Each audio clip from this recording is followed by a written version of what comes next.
BattleBit, the Battlefield meets Squad meets Roblox game priced at $15 on Steam, developed by 3 people, has blown the gaming world wide open, showing big studios that the classic style games are still in high demand if you make them correctly. Hitting over 80,000 concurrent players, it is absolutely pummeling both Battlefield and Squad player numbers. Now, the craziest thing about BattleBit's success is that it's technically not a hugely innovative game. Usually, indie titles that explode in popularity in the way BattleBit has, they're doing something new and innovative, and that's what puts them on the map. They create a new demand for a genre or style that never existed before. However, BattleBit has simply shown that bigger studios have forgotten how to make a good Battlefield-like game, taking the best of Battlefield and Squad and showing that it can be put into a much more accessible package without actually sacrificing the best features. They're doing the job that's typically reserved for the bigger studios. It's kind of a role reversal. Big studios typically take the indie concepts and dissect them to figure out what makes them so fun, then rebuild them with the big AAA budget quality and dominate the market. But for reasons complex and/or unknown, the development of Battlefield's recent titles have missed the mark in fundamental ways, seemingly not understanding the franchise that they invented, or even their own player base. And the fact that their game is dominating the space while also looking like Roblox is totally insane. Battlefield has always relied heavily on its visual quality to market itself to a bigger audience, but because so much time and energy has been spent trying to push the visuals further and doing silly stuff like tornadoes, it's easy to lose sight of the actual fundamentals of why the game is fun, and even push back sometimes on the community's requests or suggestions about why the game isn't succeeding. BattleBit simply added in all the stuff that Battlefield players have consistently asked for over the many years of the franchise's history. A detailed scoreboard, a server browser, map voting, time of day options, tons of destruction, meaningful squad play, class-specific weapons, a robust VoIP system, lots of weapons, detailed weapon stats in-game, a shooting range, a lengthy progression system, and, well, not to take itself too seriously. Let the players have some fun with the wonkiness from time to time. BattleBit hasn't really innovated, it's just learned all the lessons that the big studios seem to have forgotten over the years. On top of that, it's taken many of the best aspects of milsim gameplay and made it far more accessible.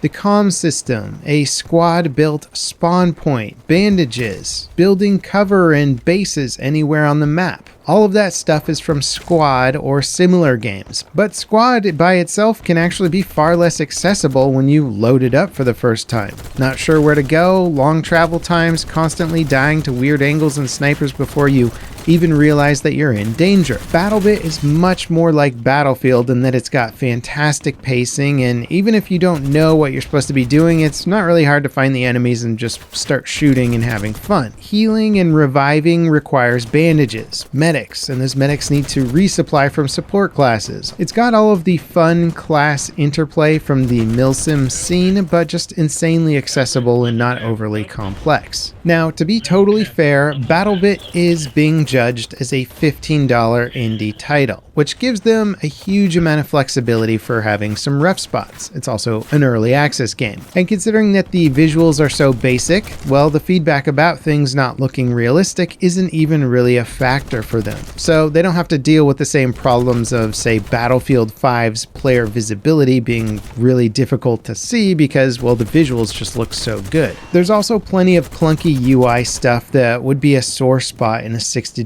game that BattleBit is getting a pass for now anyway. The devs do seem to be hard at work updating, balancing, and refining the game, so I would imagine that many of these sore spots for an early access game will be refined over time. Now, when it comes to the staying power of this game, it's actually an important question. Will this game stick around for a long time?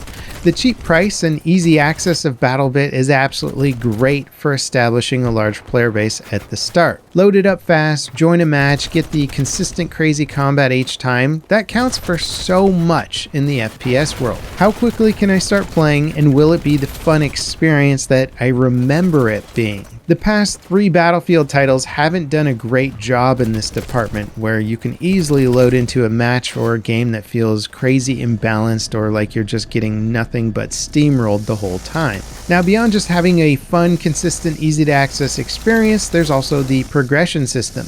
BattleBit has a ton of weapons to unlock and a ton of attachments to unlock, with even more on the way. And some of the guns are locked behind a fairly steep progression curve, so like needing to hit rank 120 just to use a certain gun is kind of wild. But it also gives players like really valuable long-term goals, as opposed to just like some skin that can slightly modify how their gun or their character looks. I'm very curious to see how the progression system and potentially more post-launch content supports the player base over time. Looking at BattleBit's Steam chart, we can see that the player count may have already peaked at 86,000 players and is now slowly declining. They actually almost met 2042's peak player count on Steam, which is pretty wild.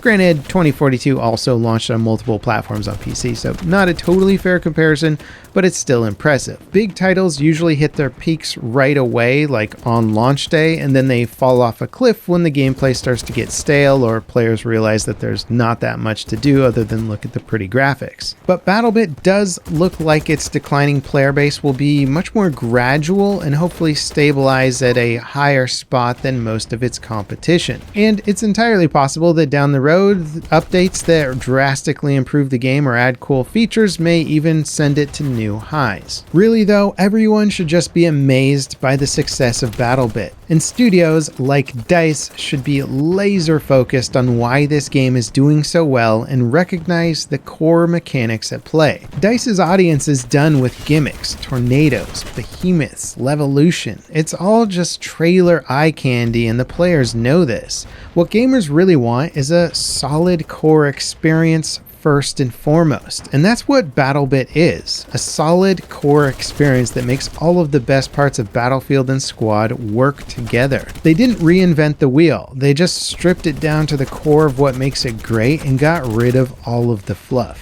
BattleBit is pulling me back into play regularly, and I'm having a blast pretty much every single time I do. Plus, I'm a stickler for games with good visuals. I like games that look good. I have a fast computer so I can run games at the highest visual setting, and that counts a lot for me. And yet I'm continually drawn into BattleBit because it's just undeniably fun, and it makes me rethink the Battlefield franchise from the ground up. And I sincerely hope that DICE is doing the same thing right now. What do you guys think? Are you playing BattleBit? Do you think this indie title is going to be popular in a year from now, or is it more of a flash in a pan? Are they only big because Battlefield has failed so hard, or did they make a unique, fun experience that can stand on its own? And would a great Battlefield game totally kill the interest in BattleBit? Let me know in the comments, and next up, check out the recent squad up I did with Matimio and X Factor in BattleBit. We had an absolute blast playing, and it really shows off just how much fun you can have when playing with friends. As always guys, thanks for watching. I hope you enjoyed this video, and I'll see you next time. This is LevelCap,